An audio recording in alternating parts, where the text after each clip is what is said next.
1 Corinthians chapter 7, and we're going to be finishing out the chapter this morning. We're going to start in verse number 32.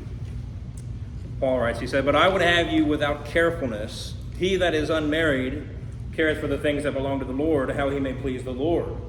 But he that is married careth for the things that are of the world, how he may please his wife. There is a difference also between a wife and a virgin. The unmarried woman careth for the things of the Lord, that she may be holy both in body and in spirit. But she that is married careth for the things of the world, how she may please her husband. And this I say for your own profit, not that I may cast a snare upon you, but for that which is comely, and that you may tend upon the Lord without distraction.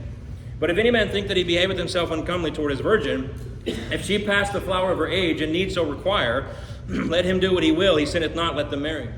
Nevertheless, he that standeth steadfast in his heart, having no necessity, but hath power over his own will, and hath so decreed in his heart that he will keep his virgin, doeth well. So then he that giveth her in marriage doeth well, but he that giveth her not in marriage doeth better. The wife is bound by the law, as long as her husband liveth, but if her husband be dead, she is at liberty to be married to whom she will, only in the Lord. But she is happier if she so abide, after my judgment. And I think also that I have the Spirit of God." And so here we are, finishing up chapter 7, that, as I've said all along, is of a highly, highly practical nature. It is, in my opinion, one of the more practical chapters in the entire Bible, because as I've been saying, there's little that affects a society more than that of marriage and family. And we see the effects of that every single day. And so here at the end, Paul has, and well, really throughout the whole chapter, Paul has kind of mentioned his preference for singleness. Right? He himself at this particular time was single. Whether or not he had been married in the past is unclear. I mentioned to you several weeks ago, I think he probably was. But nevertheless, that's not what he's talking about right here. At this particular time, he is single. And so is he expressing his desire for others to be as he is within the will of God. Right? And so here at the end, he really tells us that he gets kind of to the foundation of why that it is his preference. Okay, and so this is really the underlying structure for this particular passage here at the end of chapter 7. And so we have seen throughout chapter 7 the truth Paul has been given concerning marriage, concerning singleness. We've seen his preference for singleness. And so contrary to what a lot of people would think, Paul's preference for singleness had nothing to do with his views of marriage. Right? We talked about this kind of when we started chapter 7. But a lot of people take chapter 7 and say, well, Paul had a really low view of marriage. That's not the case. Paul did not prefer singleness because he disliked or disagreed with marriage. It had everything to do with his very high view of the kingdom. It had everything to do with his very high view of ministry and our effectiveness in ministry. And so this last section, I think, makes that abundantly clear for us, and hopefully clears up any confusion that may have been coming out about his particular views. And so, like in the last particular section that we saw, we talked about this last week, Paul had a very pastoral concern. He had a very pastoral heart for the people. And that comes out, I think, even more so in this section. And so he wants, in verse 32, he wants the Corinthians to be, the text says, without carefulness. Now that just means without concern or without anxiety. He doesn't want to place upon them undue burdens. Okay, and so that's kind of his thinking here in the beginning. I would have you without a carefulness. And so Paul is not dismissing marriage. Paul is not dismissing marriage by pointing out the reality that those who are serving Christ with a family are going to do so with more difficulty than those who are serving Christ without a family. That's just a practical implication of getting married. It's a practical implication of having a family. And so he simply desires Christians to be able to freely minister and to do so without, he'll use this word in a little bit, without distraction, without the additional hardships of having a family on top of everything else. And I think, as I've done, I think using Paul is probably the best example of this, right? Imagine if Paul had had a family and doing the kinds of things that Paul was doing, in and out of prison, shipwrecked, beaten, falsely accused, being maligned everywhere he went, people just hating Paul. Now imagine if he was either leaving a family at home, constantly worried about them constantly worried about him, or probably even worse, bringing them with him and having his family endure the same kinds of things that he was enduring, right? You can only imagine the additional hardship and difficulties that would have placed upon the ministry of Paul. And so Paul's just thinking about this, again, from a logical perspective, right? Again, it has nothing to do with a so-called low view of marriage. It had everything to do with you can freely serve Christ without concern, without worry for your family, if you do this as a single person. And so from that aspect, and that aspect alone, he views singleness as more desirable. From the sole perspective of it is more beneficial. It is more beneficial from a ministry perspective. And so his reasoning for this is twofold. Number one, single people can be solely focused on the Lord. Again, verse 32. He that is unmarried careth for the things that belong to the Lord, how he may please the Lord. And so singleness allows a freedom in having your sole perspective be Christ and his ministry for you. Right? It gives you the freedom to do that. And so when there are less things to worry about on the periphery, right, it enables the person to put more emphasis, more energy, more time, more focus, all of these things into their ministry. It is the duty of every Christian, married or single, doesn't matter. It is the duty of every Christian to make Christ the main priority in their life. And so this simply makes that goal easier. Right? That's all he's doing. He's saying the goal that is the goal for every Christian, it makes it a little bit easier to attain that goal as a single person. Now, I think it's important to say this. You got to realize that when Paul says this in verse 32, he's not speaking of how it will always be. He's speaking of what should be.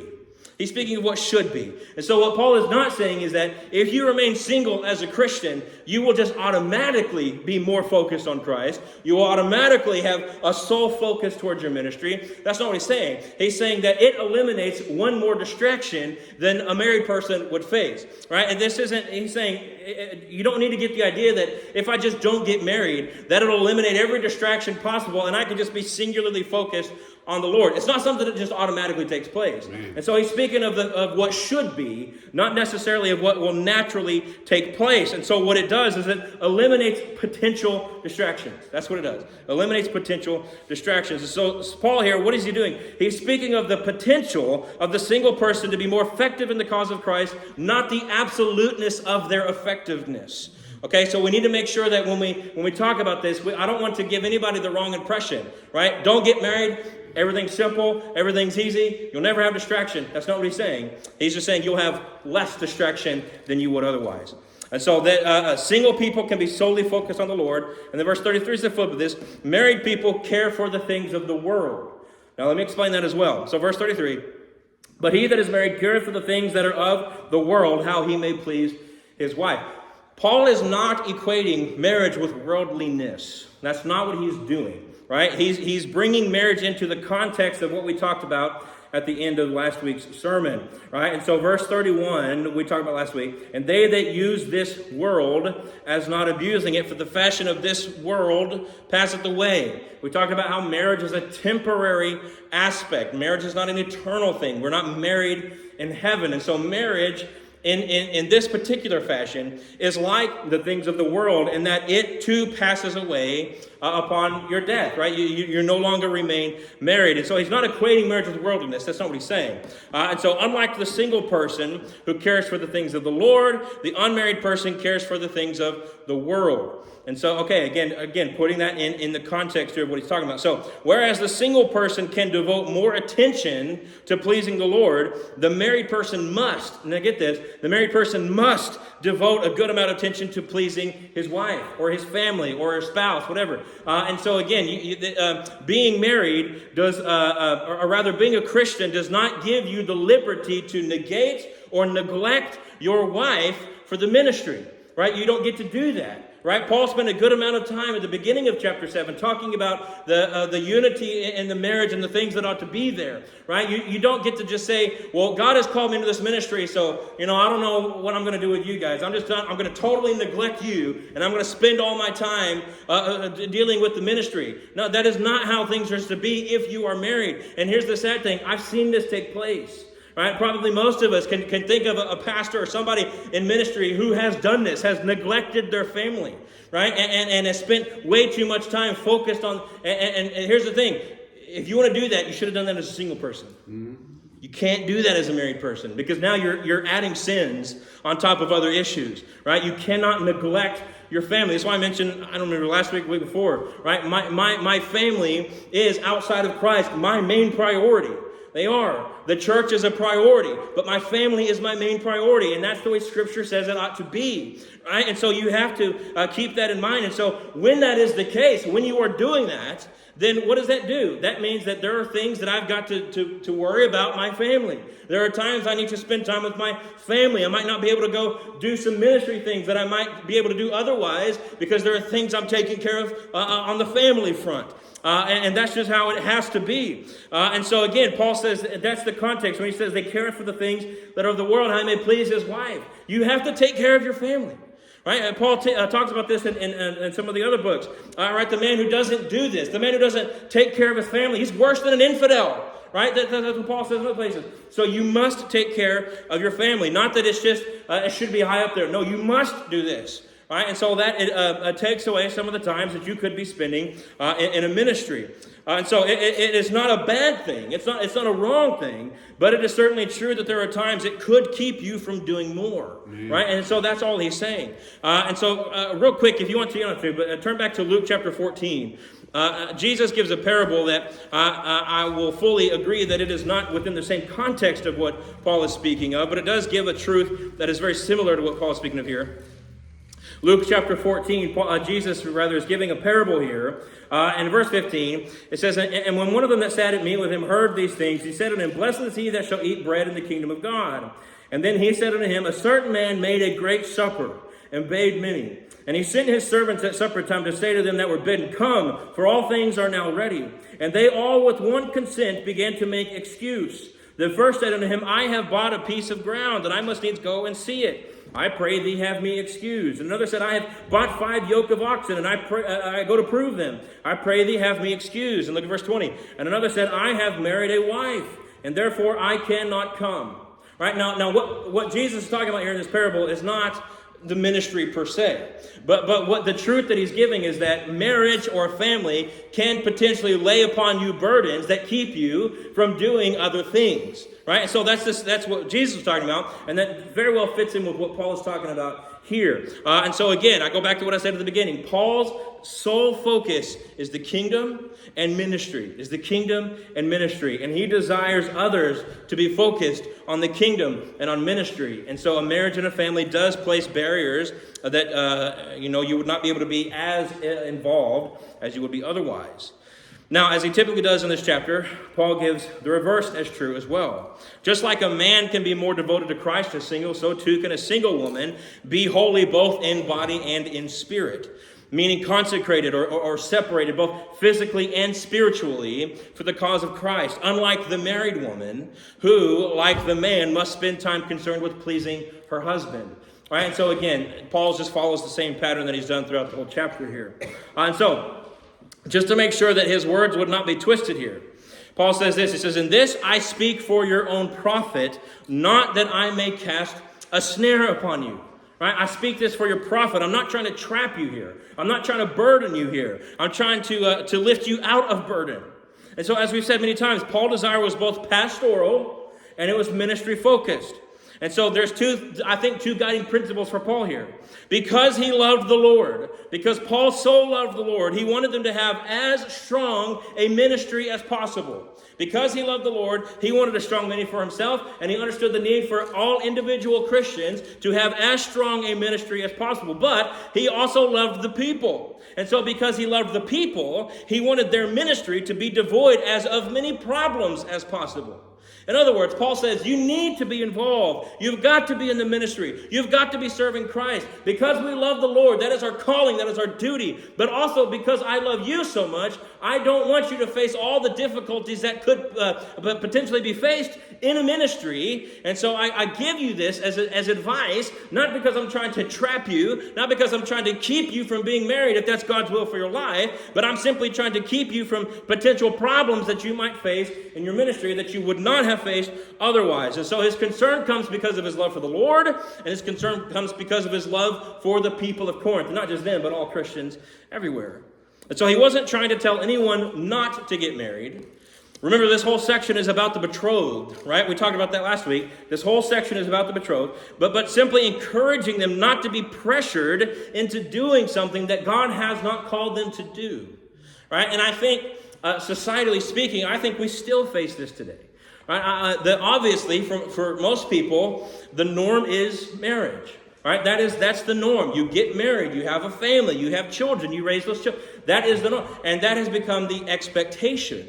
Right? And so here Paul is saying, you don't have to fall into the pressures of a society that says you must get married if God has called you to a life of singleness. And everybody else should not look down upon that individual and think, well, there must be something wrong with them if they're not married, right? Why can they never get somebody? Why can't they get married? Well, perhaps that's what God wanted for them, and we need to pray for them and their effectiveness in the ministry, and not just going around thinking, well, what's wrong with that so-and-so? Right? We ought to pray for them and thank God that He would call somebody as single into the ministry to be able to do as much as they possibly could.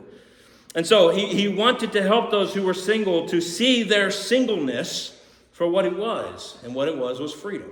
Right? That's what their singleness was, freedom. Now, not freedom to go out and do whatever you want in the world, but freedom to serve Christ. And freedom to serve Christ without as many burdens as the person with a family. And so freedom from distraction in order to serve God wholly, to serve God completely. That's what singleness, that's the way Paul viewed singleness. It is freedom. Not freedom as the world might see it. Right? Not freedom as that, but freedom to go and serve Christ as abundantly as possible. And then he goes on here. He says, there is a difference also between a wife and a virgin. Oh, sorry, no, verse 36. Go to verse 36. But if any man think that he behaveth himself uncomely toward his virgin, if she pass the flower of her age, and need so require, let him do what he will. He sinneth not, let them marry. Now, verse 36 and 37, 38, these three verses, present an incredible challenge interpretationally. Mm-hmm. And by that, in fact, I read somewhere, and I can't remember which commentator said this, but I read somewhere that his opinion, now this is his opinion, he said that these three verses present the most difficult challenge in interpreting Paul and the entire canon of Paul's writings. He says these three verses are the most difficult to nail down exactly what Paul was talking about. And the reason being is because verse 36, it kind of jumps in and starts talking about some things that we don't fully understand the context. We don't understand exactly what he was talking about here. He says, but if any man think that he behaveth himself uncomely toward his virgin. And so we have to figure some things out here. What's the man he's talking about?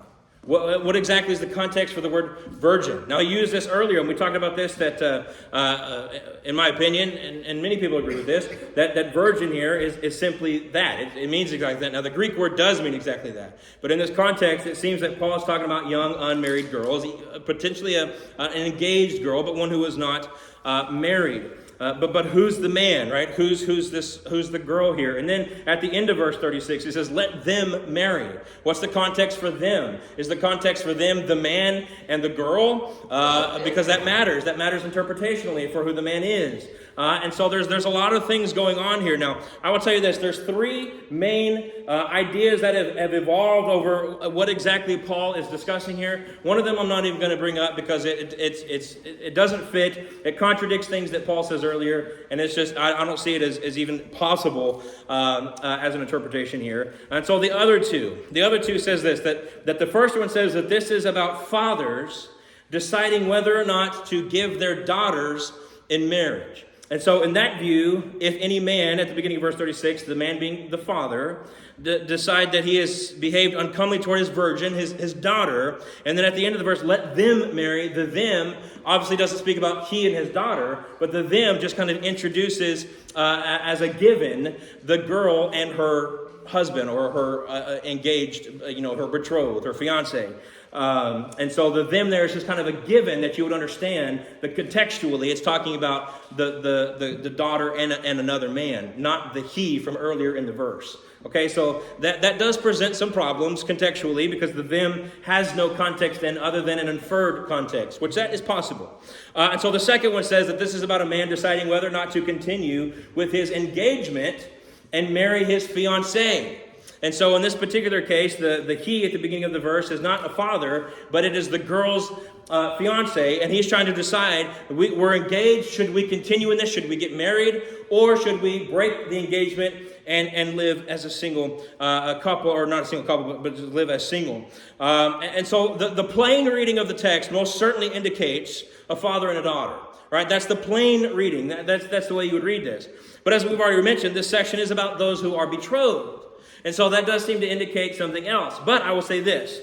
Overall, it seems best to me to see this section as a father deciding whether or not to allow his daughter to get engaged and to go on and be married. And I'll say this. This is why I think this is the case. It does seem to be kind of out of context with the rest of this particular section, because the rest of the particular section is talking about girls who are already engaged. However, if you are talking about marriage in the context of first century, right, in a church that is Jew and Gentile alike, you have to talk about it in the context of how marriage was done then. And how marriage was done then, especially with the Jews, was that the father, right, arranged the marriage. Right? It was an arranged marriage. It was done through the father. So a suitor would approach the father, and they would figure out a dowry and all these kinds of things. And the father had the authority to decide whether or not to allow his daughter to marry. And so within the context of this society, I think you probably couldn't talk about a young woman getting engaged without addressing fathers. Okay, and so I think that is why I see this as a father talking to, or Paul addressing fathers and their virgin daughters here. And so this is why I would take that stance interpretationally. And so, as we discussed last time, this was an arranged thing. Now, as we just said, the Jews obviously did this. We know this from the Old Testament. We know this just from history. This was something that the Jews did. We have no evidence that the Greeks practiced this, but the Romans most certainly did.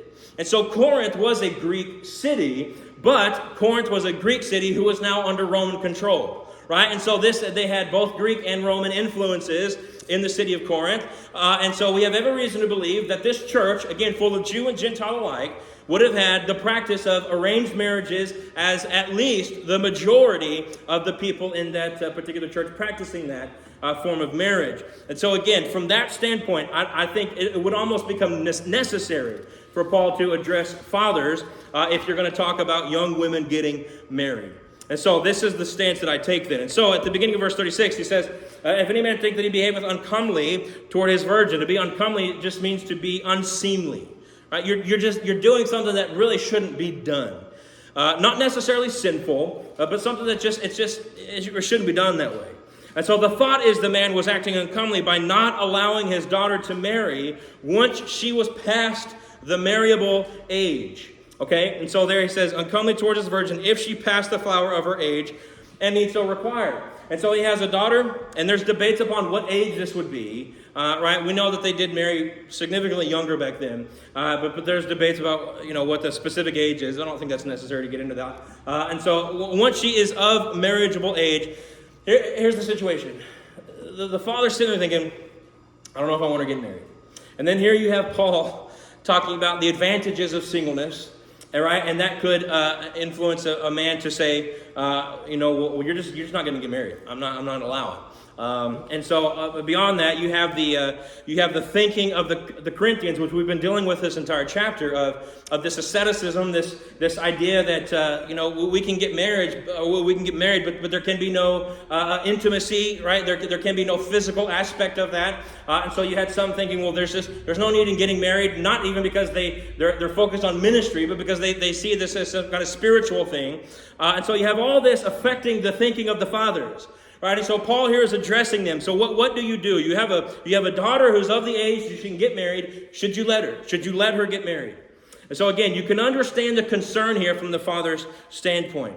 And so the daughter reaches a certain marriageable age.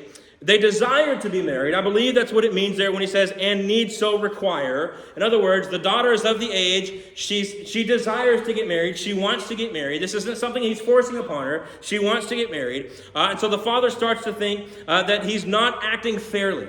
Right? And so he was thinking, before she was of the age, he thought, I'm just not going to let her get married. It's a whole lot easier to say that when she's young, and that's not an option. But now that she's older, she has the chance. She's of the age. She wants it. She wants to get married. Well, now it's a whole lot more difficult to look your daughter in the eye and say, no, I'm not going to let you do it. Mm-hmm. Right? And so now he's starting to rethink this. Maybe, am I doing the right thing here? And so Paul says that he is not sinning to let them being this girl and either a fiance that she already has or some new suitor that's come along, he is not sinning to let them marry. His desire was a good one. His desire was a good one, to keep her as single. However, he does not want to force her into a situation into which God has not called her. Right? Again, we've talked about this earlier. Paul mentions that the singleness was a gift. It is a calling. It is a gift of God to be single. But not everybody has a gift. We don't all have the same gifts. He's gonna talk about gifts here coming up very soon in Corinthians. But not everybody has the same gifts. We don't all have the gift of singleness. Most people don't. Right? And so here he's saying you don't need to be pushing her into a situation that God has not called her to be in. And if she's desiring to be married, whereas that's not the only indication, but that could possibly be an indication that God has not granted her that gift. Right? And so you could potentially be pushing her into an area where she's just going to be miserable because she's living in a situation into which God has not called her to be in. And so Paul then again reinforces the principle that singleness is better. But in this particular situation, he gives some prerequisites. Right? This is verse 37. He says, "Nevertheless, he that standeth steadfast in his heart, having no necessity, but hath power over his own will, and hath so decreed in his heart that he will keep his virgin, doeth well." He does well. And so let's look at these four prerequisites. Number one, first, the father must stand steadfast in his heart. What does this mean? This means that he must be determined that singleness is the best option rather than marriage. All right, this isn't something that you haven't spent time praying about. This is something that you have dedicated to pray about. This is something you've thought about. You've meditated over this, and you have come to the conclusion that yes, for my daughter, singleness is what God desires for her. You have come to this, and you have made this determination, steadfast in his heart. Secondly, there must be no necessity. There must not be something that would necessitate marriage. Now, perhaps this is an already entered into engagement. Maybe she is already engaged to a man, and as we've discussed in this particular time, that was very serious, right? It was not a simple thing to break an engagement. Again, particularly amongst the Jews. Amongst the Jews, engagement was just a hair shy of marriage, right? If you were engaged, you were as good as married. And so to break an engagement was a very serious thing. Now, I'm not saying that's exactly what he's talking about, but there must not be something that is necessitating that they get married. And if there is something necessitating they get married, again, perhaps this is an indication she does not have the gift of singleness. Right? And so again, make sure that this is what you believe God desires for her life. Make sure there's no reason why going against that would be wrong. Number three, the father must have the power over his own will.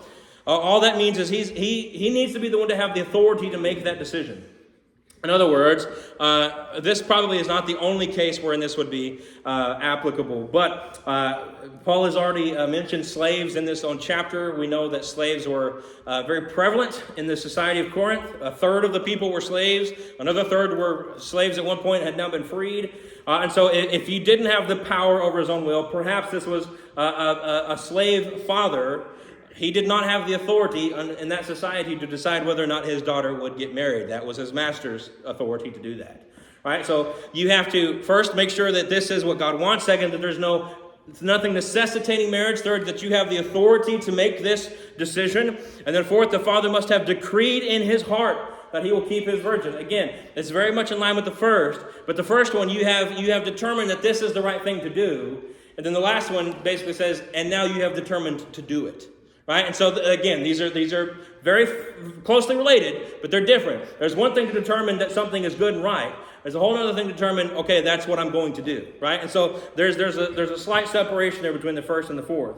And so when these conditions are met, when these four prerequisites are met, the father does well. So this is verse 38. So then he that giveth her in marriage doeth well, but he that giveth her not in marriage doeth better. It's better. Not because it's more spiritual, not because you're reaching some kind of spiritual plane that married people cannot reach, but for all the reasons that we've already discussed, singleness is better for these various reasons. Now, I want you to notice this, verse 38. This is kind of an interesting aspect of this.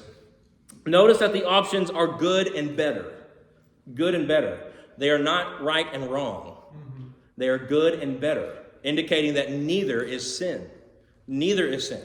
And so there is a interesting aspect to the gift of singleness wherein Paul seems to indicate here that to go against the gifting of singleness would not necessarily be a sin. I think depending on the reasons why you go against it. But to go against God's gifting of singleness would not necessarily be a sin. One is better than the other, but neither one of them is sin. So that is a very interesting thing about this in verse 38.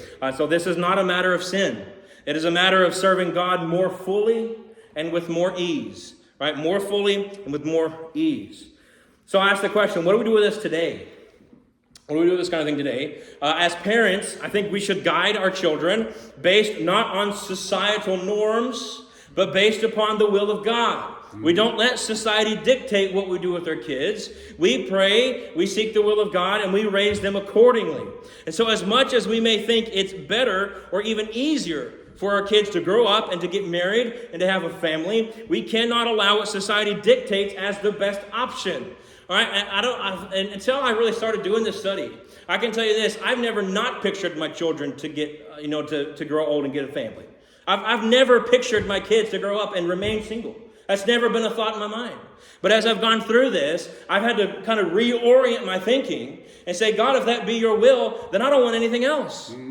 I have to pray for that. God, if it be your will, don't let them ever even be involved with it. Don't ever let them be tempted by it. Just let them live single so that they can glorify you every single day in ways that they couldn't otherwise. Mm-hmm. Now, again, that's kind of hard for me because, marriage is such the norm. Marriage is that everybody gets married. You just grow up, you get married, right? That's what you do. But perhaps for some of our children, that's maybe not what God has called them to do. And if that's the case, we shouldn't fret about it. We shouldn't worry about it. We should rejoice. We should rejoice with them that they're fulfilling the calling of God upon their life. And so again, we don't let what everybody else do dictate what we do with our kids. We do with our kids what God has called them to do. And so this is very much applicable for us still today. And then the last two verses here, Paul just kind of closes down, I think, all of chapter 7, both of the sections we've covered well here. Verse 39, the wife is bound by the law as long as her husband liveth. But if her husband be dead, she is at liberty to be married to whom she will, only in the Lord. Only in the Lord. And so he ends here with some principles that will sum up this particular chapter. Constantly, he said the remaining two verses conclude both major sections of the discussion by repeating that wives should not separate from their husbands. This concluding reminder is especially important for virgins who are considering the possibility of marriage. Right? So it well sums up this passage, but also the one before. And so the truth is simple. Marriage is a bond that is not easily broken. Marriage is a bond that is not easily broken. All right, we quoted a couple weeks ago what Jesus said. What God has put together, let not man put asunder. Right? Mm-hmm. Don't let man divide what God has put together. And that's how it happens. Right? That's how it happens. God put people together in marriage. It is not God that separates them. Mm-hmm. It is not God that does that. And so there are only 3 situations wherein the Bible claims for that bond to have ended. Now here's the implication of this. Well, let me go through this nonsense. First of all, in the case of fornication, Jesus in Matthew 5, but I say unto you that whosoever shall put away his wife, saving for the cause of fornication. Right? So he specifically gives this exemption. Whosoever shall put away his wife, saving for the cause of fornication, causeth her to commit adultery, and whosoever shall marry her that is divorced commits adultery. Right? And so he specifically gives an exemption to this. And so to be put away, and again, that's just a way to say divorced. To be put away for fornication means to remarry does not cause adultery. Thus, that bond has been broken. That marriage bond that was there before, in the case of adultery, not automatically. And as I said then, I always want to make sure I say this. Even if adultery has happened, that does not mean you must get divorced. All that means is that if you have gone through steps of reconciliation, you have tried everything, and at that point, either adultery is still happening or they are not repentant for their adulterous actions, at that point, a divorce is an acceptable outcome. Right? It does not mean that it is automatic. It must take place. But what Jesus says is that when it does, that bond has then been broken. And I believe you are free to remarry at that point. Some would disagree with me on that. In the case of an unbelieving spouse leaving a believing spouse. Paul mentioned this earlier in the chapter, in verse number 15. If you are a believing spouse, and the assumption is you got married when both of you were unbelievers, One of you gets married, one of you gets saved, and the unbelieving spouse just can't put up with it anymore. They're tired of it. They don't want to live with a Christian, and they leave. You did not force them out, but they left willingly. Paul says you are not under bondage anymore. And then third here, the death of a spouse. Right, the death of a spouse. Marriage is not eternal. We talked about that earlier. Marriage is not eternal. The death of a spouse breaks that bond. You are then free to remarry. And so what I believe the Bible to teach then is that to get a divorce for any reason other than these, and then to get remarried, and here's where people don't like this, to get divorced for anything outside of this, and then to get remarried is to commit adultery. I believe that because I believe that if you got divorced and you were not falling under one of these categories, in the eyes of God, you're still married to the other person. That marriage bond was not broken. And therefore, to get remarried and to be intimate with this other partner is to commit adultery. This is a difficult truth. I get this. It is hard. A lot of people don't like this. And if you don't kill me. I'm just the messenger here. But this is a difficult truth. It affects many people. But this is what the Bible teaches. Right? This is what the Bible says. In fact, to prove that it is a difficult truth, Jesus was teaching on this. Jesus was teaching on divorce. Right? And his disciples, they come to him in Matthew 19. And they say, if the case of the man be so with his wife, it is good not to marry. Jesus was teaching on divorce, and his disciples saying, Jesus, this is too much. This is too difficult. If this is what you say is true, it would be better if nobody ever got married. And listen how Jesus responds. Jesus responds this way. All men cannot receive this saying. All men cannot receive this saying, save they to whom it is given. In other words, Jesus says the exact same thing Paul's been saying here. It is better for some not to get married. It is better, but it's just not for everybody. It's not for everybody. And so, yes, this is difficult. These are hard truths. But this is what the Bible says, and there's really no negating it. It's very clear.